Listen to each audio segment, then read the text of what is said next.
This is Morgan Hazelwood, back again with more writing tips and writerly musings. Today I'm here to share with you a very serious subject: consent violations and bystander intervention. With convention season in full swing, now is as good a time as any to talk about consent violations and how you can help. With the upswing of the Me Too movement, people are feeling more and more comfortable calling out behavior that makes them feel uncomfortable or worse. On this panel at Balticon 53, Lisa Adler-Golder, Bill Lawhorn, Jennifer Povey, and Stephanie Burke discussed ways to avoid inadvertently or intentionally creeping, how people and conventions can discourage violations from happening in the first place, ways to help a target escape harassment, how to educate a violator, and what is the process if you need to report an incident. First off, what is a creeper?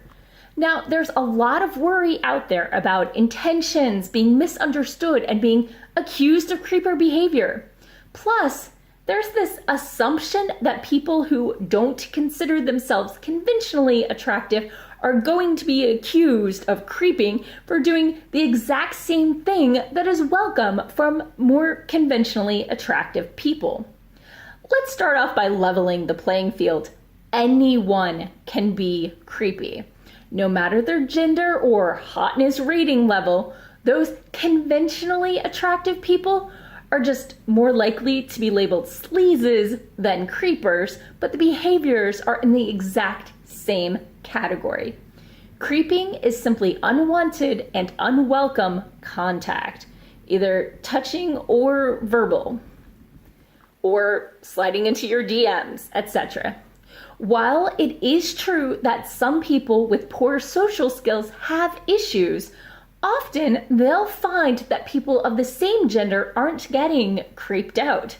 And if you examine their interactions, you'll find that their behavior around people of the same gender is decidedly different. Trying to treat all people the same can go a long way to reducing any perception of creeping. Although, if you're just an asshole, maybe tone it down.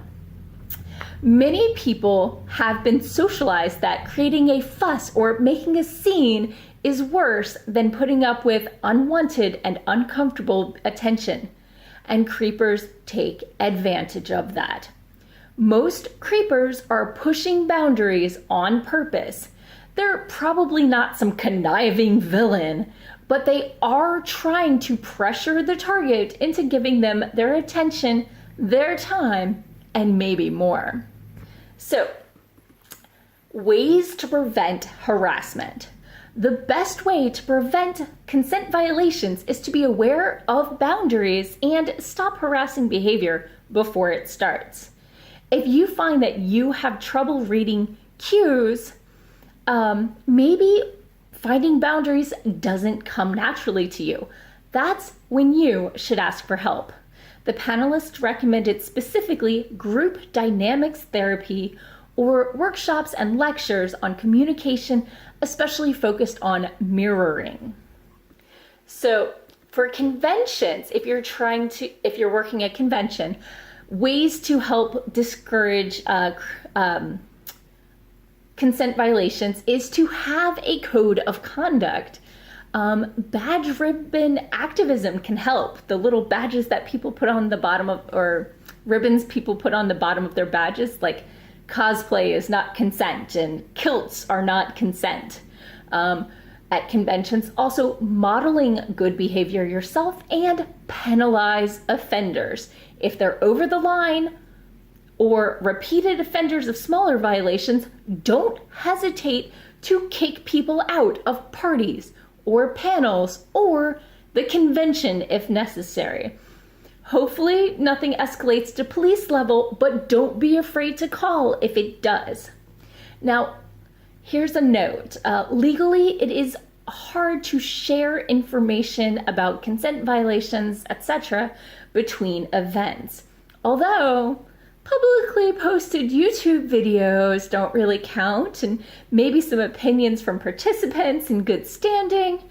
Word can get around, but it's on the whisper net, unfortunately. We can't create a database because of liability, etc. So, what are creeper behaviors?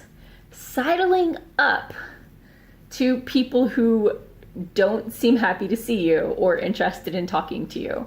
Staring, overly intimate behavior. Note, often when you meet a group of people, you'll see them be more casual about hugging and touch, and remember that their comfort level has been built up over their friendship. It didn't start today.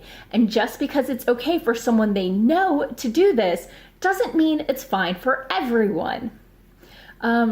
Creeping behavior is also skirting the line of acceptable boundaries, and the subject is uncomfortable.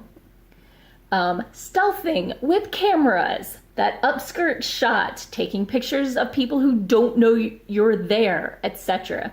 Startling people and then snagging photos or taking the opportunity to get in a little closer than you might have otherwise.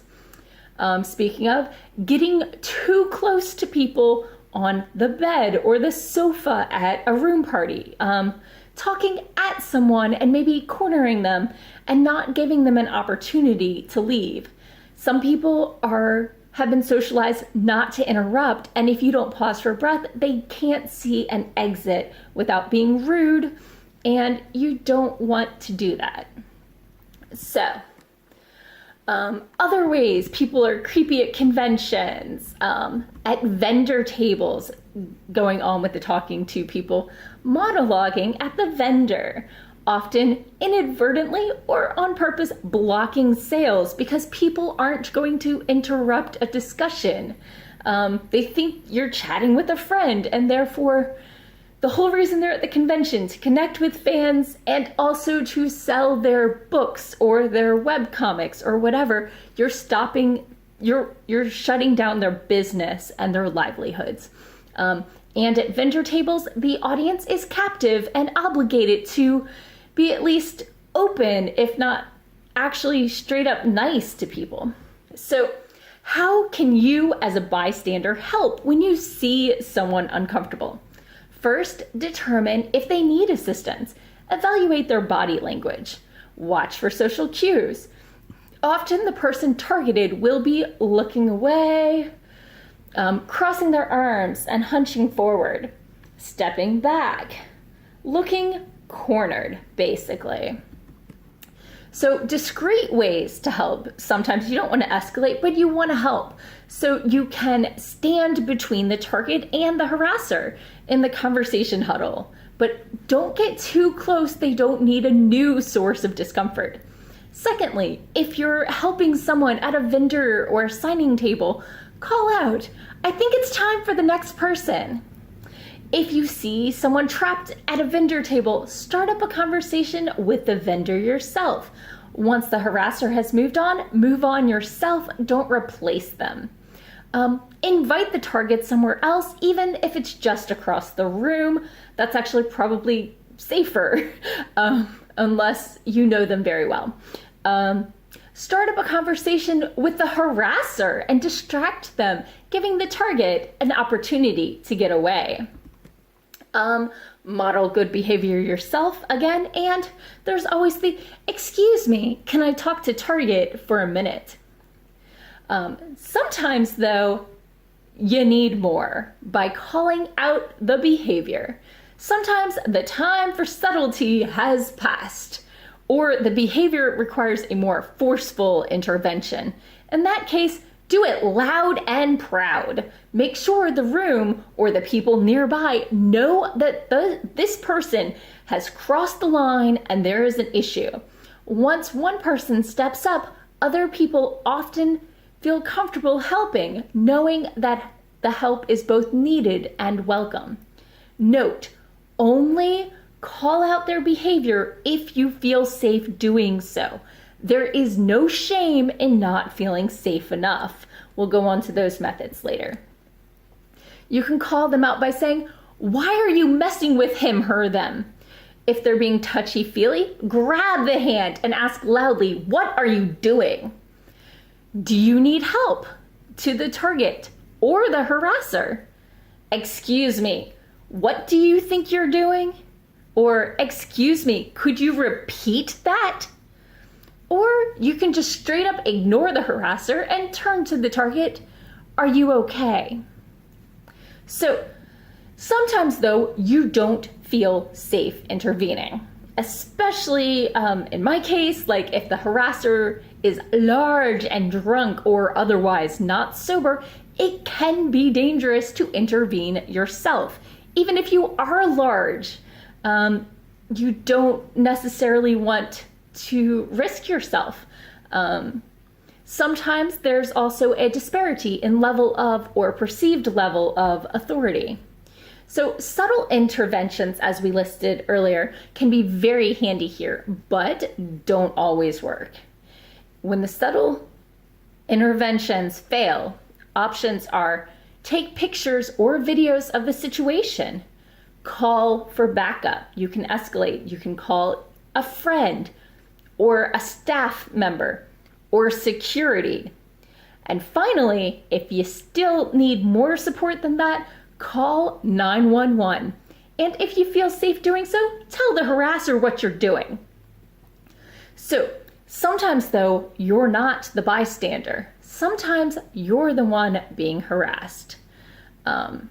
So what do you do when you find yourself being harassed? Here is the standard escalation process.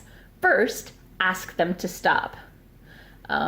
Hey, thanks for this conversation, I gotta go, or please don't touch me, or whatever else the situation warrants. Or could you move on? I think I see another sale coming. If they don't, ask someone else to ask them to stop, or an authority figure to ask them to stop. And finally, ask for security to get them away. Once you're away from the harasser, should you file a report? Assuming the incident didn't require police intervention, this is 100% up to you and your comfort level. Most con staffs want to do the right thing. Things to consider if you're not sure the incident warrants a report. First off, did they respond well when you asked them to stop or move on? Did you have to escalate? Did they immediately find a new target?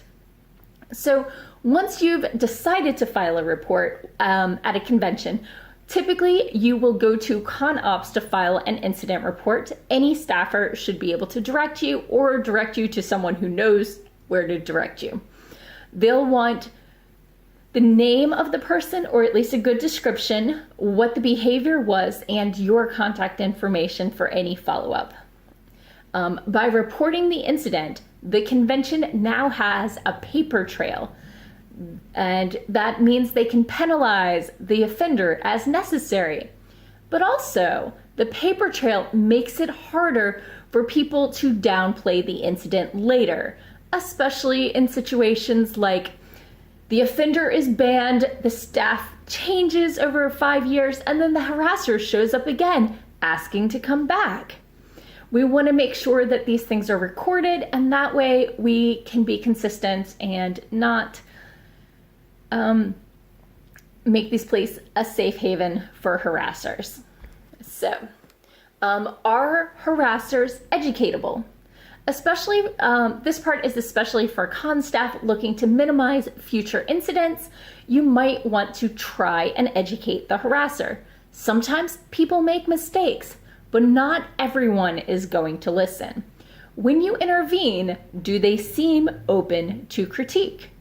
Are they doing active listening, or are they full of excuses or talking over you? Ask their friends, is this normal behavior for him? Has she been warned before? Are there any extenuating circumstances? And is this a pattern, a one-off, or a specific personality clash?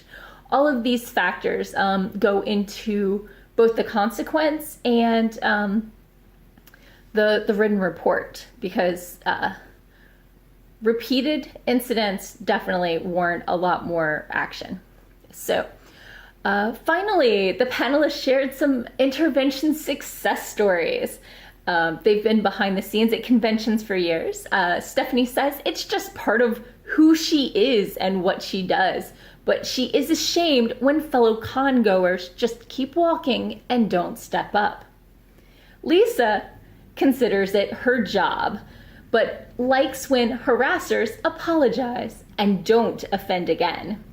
And Bill shared the story that at Capclave last year, the guest of honor told him that this was, quote, only the second convention I've been to where I wasn't harassed, which makes me worry about the other conventions, but the result?